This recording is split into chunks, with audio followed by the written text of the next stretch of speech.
Yeah. Imagine being, literally 3 days away from legally adopting a child. You've flown across the world. You spent hours sitting on the floor of a foreign orphanage just playing with blocks. You know this child's laugh. You've named them. You have a nursery painted and waiting for them back home. You have the airplane tickets in your folder. And then a politician 5,000 miles away signs a piece of paper regarding an international tax fraud dispute. Right. And within days, you are told to pack your bags, leave the country, and that you will never see that child again. The doors are locked.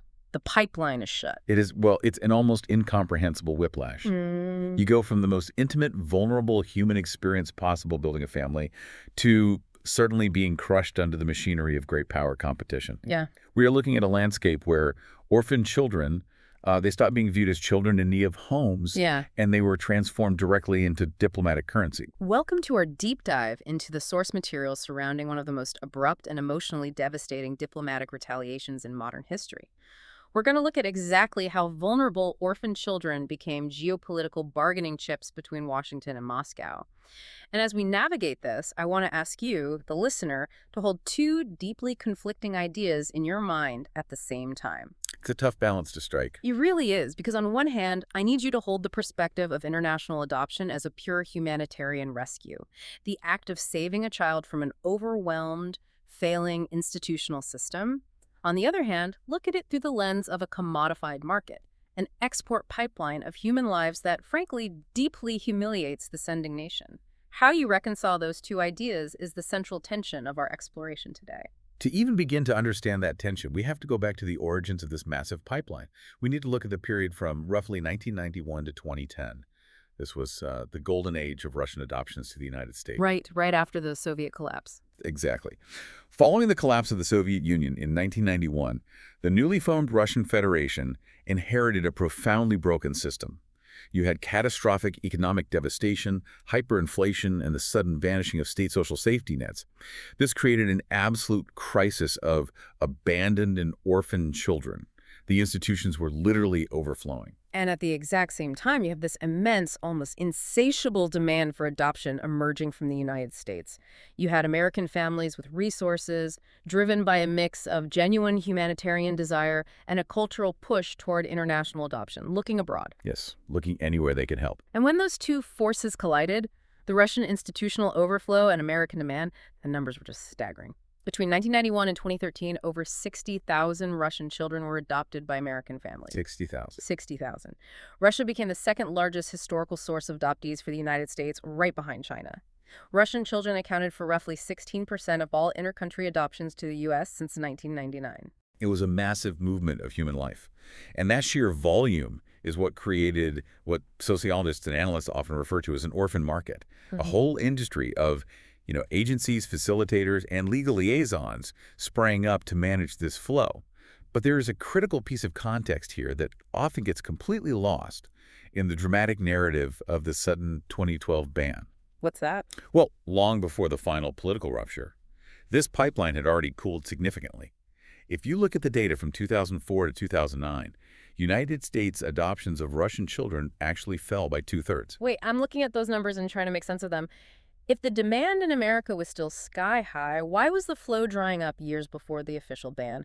Was Russia intentionally choking the pipeline before the politics even escalated? Yes, exactly. It was a symptom of a profound rising national unease within Russia. In the 1990s, they accepted this out of sheer desperation. But by the mid to late 2000s, the Russian state was re-emerging.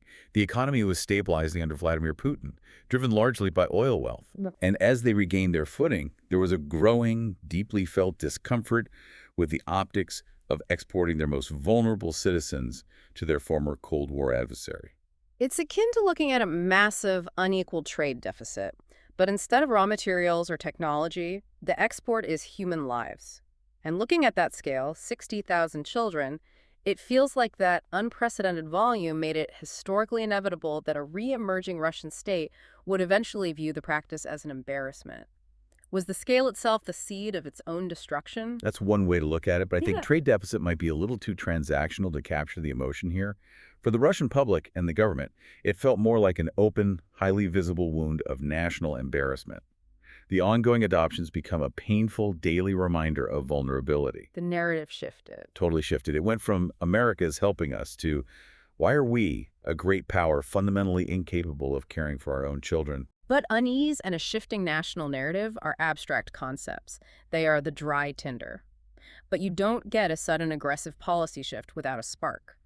What we see in the historical record is that it took specific, horrifying, highly publicized tragedies to give the Russian government the emotional ammunition it needed to start aggressively shutting those doors. Absolutely. The geopolitical unease was suddenly weaponized by undeniable tragedies. This provided the humanitarian pretext. The most prominent early case occurred in July 2008 with the death of a Russian toddler named Dima Yakovlev. Oh, this case. Yeah. He had been adopted by an American father in Virginia and renamed Chase Harrison.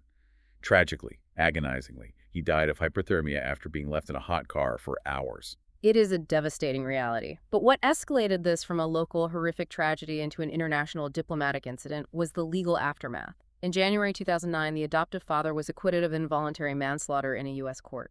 And the Russian media seized on this acquittal with absolute ferocity. The outrage in Russia was palpable.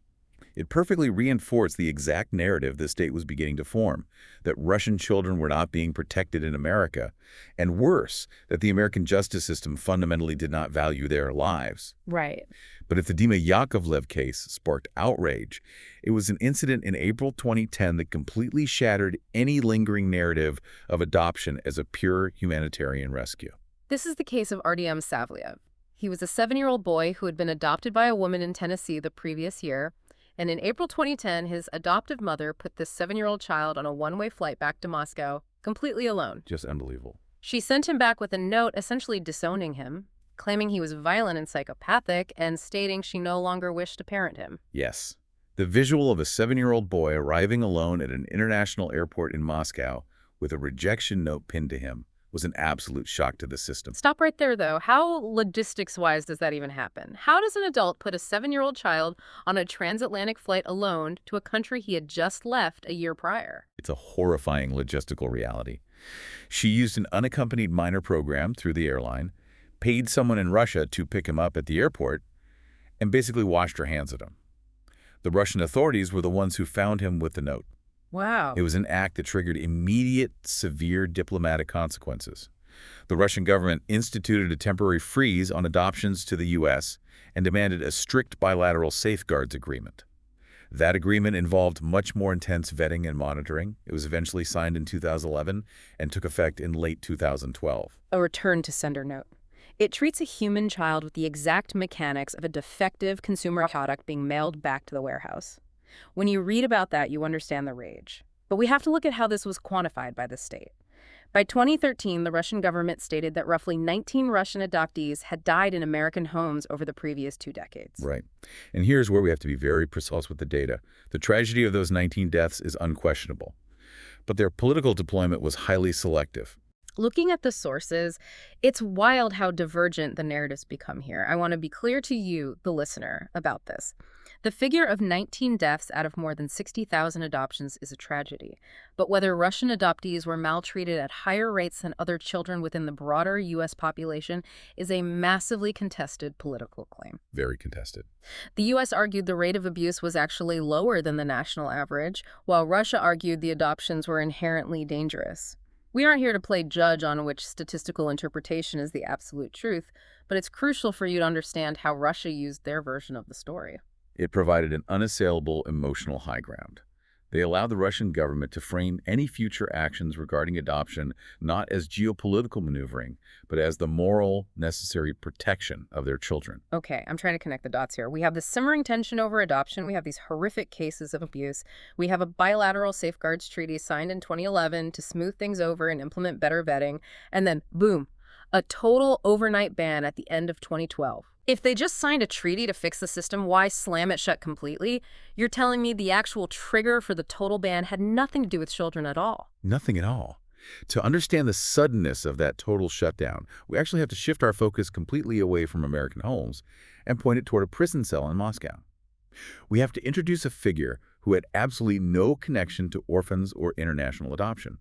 His name was Sergei Magnitsky. Who was he? He was a Russian tax lawyer and auditor. In the course of his work representing an investment advisory firm, Magnitsky uncovered and exposed a massive $230 million tax fraud scheme. And crucially, this scheme implicated numerous high-level Russian Interior Ministry officials, tax officials, and police. So he blew the whistle. But instead of the officials being prosecuted, the system turned on him. Magnitsky himself was arrested by some of the very officers he had accused. Right. He was jailed in a Moscow prison for nearly a year without trial, and in November 2009, Sergei Magnitsky died in custody. And just as we did with the adoption statistics, we need to clearly flag the narrative surrounding Magnitsky's death. This is highly contested geopolitical territory. Let's lay it out impartially. Right.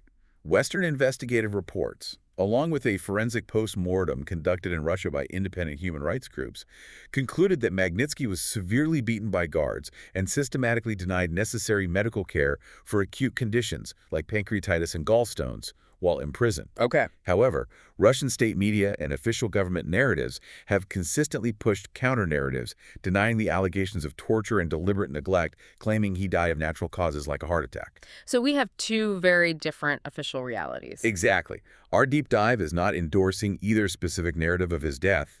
What we are doing is explaining how the Western interpretation of his death became the trigger for sweeping United States action. Because the U.S. response to Magnitsky's death was profound. It became a massive cause célèbre in Washington. A movement began to punish the individuals believed to be responsible for his death and the underlying fraud. This culminated on December 14, 2012, when U.S. President Barack Obama signed the Magnitsky Act into law. The Magnitsky Act was a highly targeted, very aggressive piece of legislation. It was designed to sanction specific Russian officials tied to his death and broader human rights abuses by freezing their financial assets in the United States and denying them visas to enter the country. It was a direct strike at the wealth and mobility of the Russian elite. Hold on, let me play devil's advocate for a second. If I'm a corrupt Russian official, why do I care if I can't get a U.S. visa? Just go vacation in Paris. Why does this specific law upset the Russian establishment so much that it triggers an international crisis? That is the crucial question. You have to understand the mechanics of global finance and how Russian oligarchs and officials operated. It wasn't just about vacationing in Florida. The U.S. financial system and the U.S. dollar essentially underpins the global banking system. Ah, so it's a ripple effect. A massive one. When the United States Treasury freezes your assets, it doesn't just mean you can't access a Bank of America account. It often means international banks, even in Europe, will refuse to do business with you because they don't want to run afoul of U.S. sanctions. It cuts you off from buying real estate in New York or London. It cuts you off from sending your kids to Western boarding schools. It traps your wealth inside Russia. It is like pulling a thread on a localized financial crime and accidentally unraveling an entire geopolitical sweater. Because on the surface, a financial sanction against a list of corrupt adults seems entirely disconnected from the fate of toddlers and orphanages. The United States publicly branded members of the Russian establishment as criminals on the global stage, and Moscow needed to strike back. Exactly. But in 2012, Russia did not have reciprocal financial leverage. They couldn't meaningfully hurt American officials by freezing their Russian assets because American senators don't generally keep their millions in Moscow banks. So Moscow chose an asymmetrical response. They chose to strike back, where it carried the maximum emotional and diplomatic weight. They targeted the adoption pipeline. Which brings us to the retaliation itself. And the speed at which this unfolded is just staggering to me. Let's look at the timeline. President Obama signs the Magnitsky Act on December 14th. Just days later, a new piece of legislation is introduced in the Russian State Duma by a deputy named Ekaterina Lakova. It clears the Duma and the Federation Council between December 21 and December 27. That's less than 2 weeks. In the U.S. Congress, you couldn't agree on the color of the sky in 2 weeks. That speed implies it was completely orchestrated from the top down. It passed over only a tiny handful of dissenting votes. And on December 28, exactly 2 weeks after the Magnitsky Act, President Vladimir Putin signed Federal Law 272-FZ. It took effect 4 days later, on January 1, 2013. The formal title of the law gives away its true target. It was officially an act regarding measures against individuals violating fundamental human rights of citizens of the Russian Federation. Almost word for word mimicking the U.S. tone. Right. It was a direct, mocking mirror to the language of the Magnitsky Act. The law choked off foreign-funded, non-governmental organizations operating in Russia. But its most devastating and emotionally potent clause was the immediate, total ban on American adoptions. And this is where we have to look at the contrast between the law's intent and its packaging. The Russian government did not name this the Anti-Magnitsky Act. They packaged it emotionally. They named it the Dima Yakovlev Law, after the toddler who died in the hot car in Virginia years earlier. They justified the sudden closure using the real abuse cases we discussed. The emotional packaging was a masterclass in political framing. By naming the law after Dima Yakovlev, the state shielded itself from criticism. If you oppose the law, the state could say, "Why are you against a law designed to save our children from death?" Yeah, how do you argue against that? You really can't. But the harsh diplomatic intent was undeniable, and the human collateral damage of this geopolitical move was immediate. We have to talk about the personal impact, because it wasn't just a theoretical policy debate. When the ban hit on January 1st, 2013, over 1,000 American adoptions were already in progress. But the most heartbreaking detail: roughly 200 Russian children had already been formally matched with prospective American parents. That's just devastating. Think back to the scenario we opened with. These were families who had traveled to Russia. They had met these children. They had bonded with them. The children had been told they had families coming for them. And overnight, the door was slammed. The stories from these families are harrowing. You had parents who were in the final legal stages, literally days away from a court date that would make them a legal family, told to pack their bags and leave the country. The children, many with special medical needs who were relying on the health care they would receive in the U.S., remained in the institutional system. It's the stark asymmetry of this retaliation that gets me. The United States targeted adults with financial penalties, and Russia retaliated by effectively sanctioning prospective parents and stranding their own orphans. When we look at the geopolitical framing of this, President Putin explicitly framed the U.S. actions with the Magnitsky Act as an attempt to humiliate Russia. Meanwhile, U.S. Ambassador Michael McFaul stated that Russia was linking the fate of orphans to unrelated political issues. But how does wounded pride become a valid legal framework for state legislation? Well, in the realm of great power competition, national pride and sovereignty aren't just feelings. They are the primary drivers of legislation. To the Russian state, the Magnitsky Act was an unacceptable intrusion into their domestic affairs, an arrogant assertion of American moral superiority. So they had to assert dominance. Yes. The adoption ban was a way for Russia to assert ultimate control. It was a declaration that said, "You cannot dictate our internal affairs, and we will prove our absolute sovereignty by cutting off your access to our children no matter the cost." It was the ultimate demonstration that Russia did not need the West. But once that door slammed shut, those 200 matched families and those children were left entirely without recourse. And the real-world tragedies that followed immediately became ammunition in an escalating, bitter propaganda war. This brings us to the very messy, highly contested aftermath. In January 2013, just weeks after the ban took effect, a child named Max Shadow, who had been adopted from Russia to a family in Texas, died. And once again, we have to navigate this carefully. This is a genuine evidentiary dispute between nations, and it serves as a perfect example of a situation where the absolute truth becomes buried under state interests. The core facts of the dispute are these. Authorities in Texas conducted a full investigation and a post-mortem into Max Shadow's death. A grand jury reviewed all the evidence, ruled the death accidental sighting, self-inflicted injuries consistent with behavioral issues, and declined to indict the adoptive parents. But Russia saw it differently. Very differently. The Russian government vehemently rejected this finding. They demanded the parents be prosecuted, claiming murder, and used the case across state television as immediate post-ban validation of the Dima Yakovlev law. When a child's death is instantly drafted into a geopolitical narrative, the actual facts of what happened to that child seem to become completely secondary to their political utility. It's terrifying. How can the public possibly discern the truth when state propaganda mechanisms are fully engaged on both sides, turning a coroner's report in Texas into a diplomatic weapon in Moscow? The hard reality is that discerning the objective truth becomes almost impossible for the general public. Every piece of data, every tragic event is filtered through the lens of national interest, and the Max Shadow case caused deep divisions. Even within Russia, right? Domestically within Russia, the Russian Orthodox Church strongly backed the ban, aligning with the state's narrative of protecting national purity and keeping children within the Russian culture. Yet, at the exact same time, roughly 20,000 Russians took to the streets in Moscow in January 2013 to march against the ban. Wow. They were outraged that the state was using orphans as pawns in a fight over oligarchs' bank accounts. 20,000 people marching in Moscow is not a small thing. Internationally, the condemnation was fierce. The Economist branded it Herod's Law, referencing the biblical slaughter of the innocents. The Moscow Times explicitly called the children bargaining chips.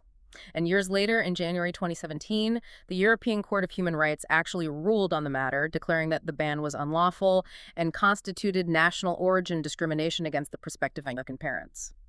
But by 2017, the ruling was largely symbolic. Right, the damage was done. The pipeline was closed. The children who'd been mashed were long since dispersed into the Russian system or domestic adoptions. The geopolitical goal had been achieved. We need to step back now and look at the wider lens. Because while the Russian ban was uniquely retaliatory, directly tied to a specific piece of financial legislation, it was not an isolated incident. The Russian closure is actually just the loudest, most dramatic example of a fundamental shift in how sending nations view the export of their children. This is a crucial pivot for our deep dive. No. The geopolitical weaponization of children isn't unique to the U.S.-Russia dynamic. There's a broad historical pattern of sending nations coming to view international adoption as a stark advertisement of their own poverty and state failure. Let's walk through the historical precedents. Look at South Korea. Following the Korean War, they were the pioneer of large-scale international adoption. They essentially invented the modern intercountry system. But after the 1988 Seoul Olympics, when international media mockingly referred to Korean children as the country's greatest export, South Korea was deeply humiliated. It was a huge blow to their pride. Exactly. They systematically began curbing adoptions to reclaim their image as a modern, booming economy. Then you have Romania. After the fall of the Ceausescu regime in 1989, images of horrific, overcrowded Romanian orphanages flooded the globe. This led to a massive, highly unregulated wave of adoptions. But as Romania sought to join the European Union in the early 2000s, they completely closed their international adoption program. It was essentially a requirement for entry, a way to reclaim national dignity and prove they were a modernized European state capable of caring for their own. We saw it in Guatemala, which halted adoptions amid massive trafficking scandals and corruption, where the market became deeply predatory. And we saw it in Ethiopia, which banned foreign adoptions in 2018. While there were real concerns about fraud and abuse there as well, lawmakers in Ethiopia explicitly cited national pride, stating that the country should be able to care for its own children without relying on foreigners. When you look across these diverse nations, South Korea, Romania, Guatemala, Ethiopia, and Russia, you see a shared diplomatic and psychological move. The government reframes the concept of adoption. It shifts the narrative away from humanitarian rescue and redefines it as a sovereignty wound. A sovereignty wound. Exactly. And in the cold logic of statecraft, a sovereignty wound can only be healed by closing the borders to the practice entirely. I want to speak directly to you again, listening to this. This brings us right back to the unresolved tension we asked you to hold at the beginning of this deep dive.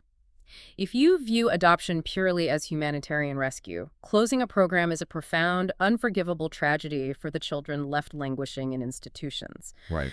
But if you view it through the lens of a neo-colonial market, where wealthy Western nations extract the most precious resource from poorer nations, often fueled by unequal power dynamics, then closing it is viewed as an act of liberation and self-sufficiency. How does a government or a global society reconcile those two deeply opposed lenses? That tension is the defining characteristic of modern intercountry adoption. It's an almost impossible knot to untangle. And it brings our analysis out of the history books and squarely into the present day. Because this exact tension between national image and international adoption culminated just recently, leading to the closure of the largest historical source of adoptees in the world. This is the final bookend of our deep dive. In September 2024, the government of China made a sudden announcement.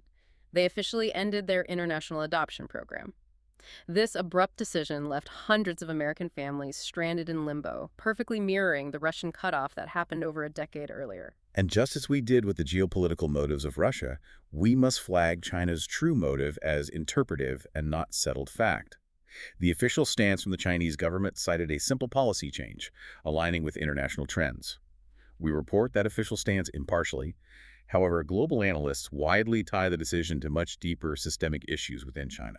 Analysts point to China's severe demographic crisis, the plummeting birth rate following decades of the one-child policy, and now a rapidly aging population. Furthermore, there is the intense desire of the Chinese government under Xi Jinping to protect its national image on the global stage. Sending children abroad to be raised by Americans simply does not align with the narrative of a rising, self-sufficient global superpower. The parallels between Russia in 2012 and China in 2024 are striking. In both cases, you have the sudden, almost overnight nature of the cutoff. You have the immediate, devastating collateral damage to families who had already been matched with children. And ultimately, you have the profound assertion of state control over a process that the state had come to perceive as a symbol of national weakness. The closing of the Chinese program is the culmination of the pattern we traced from South Korea onward. Looking at this timeline, from South Korea's post-Olympic shame to Romania's European ambitions to Russia's geopolitical retaliation all the way to China's 2024 closure, I have to ask a speculative question. Was the era of large-scale international adoption always destined to be just a temporary historical anomaly? Was this massive movement of hundreds of thousands of children entirely dependent on a specific post-Cold War imbalance of global power? An imbalance that sending nations are now aggressively correcting. It is a sobering way to look at history, but the geopolitical evidence points heavily in that direction. To synthesize the threads we've pulled today, the history of intercountry adoption is a wildly complex web. You have very real, deeply tragic child welfare concerns and abuse cases that provide the emotional fuel for policy changes. You have sudden, almost random geopolitical sparks, like the Magnitsky Act targeting financial assets, that ignite the retaliatory legislation. But above all, overarching everything, you have the absolute priority of state sovereignty. When forced to choose, nations will almost universally prioritize their national image, their pride, and their geopolitical standing over the individual humanitarian outcomes of marginalized children. That brings us to a final thought for you to mull over as we conclude this deep dive. Consider what happens to the very concept of global humanitarianism in our future. We are entering an era of increasingly fractured global politics, where the lines between nations are hardening. When international diplomatic tensions rise and every single act of cross-border aid or adoption is inevitably viewed through the cynical lens of state competition and national pride, the ultimate cost isn't paid by diplomats or oligarchs or politicians. The ultimate cost is always borne by those without any political voice at all. Think back to that bridge we envisioned at the start. When nations decide that building walls of sovereignty is more important than maintaining pipelines of rescue, the bridge doesn't just collapse. It falls directly on the children standing in the middle of it.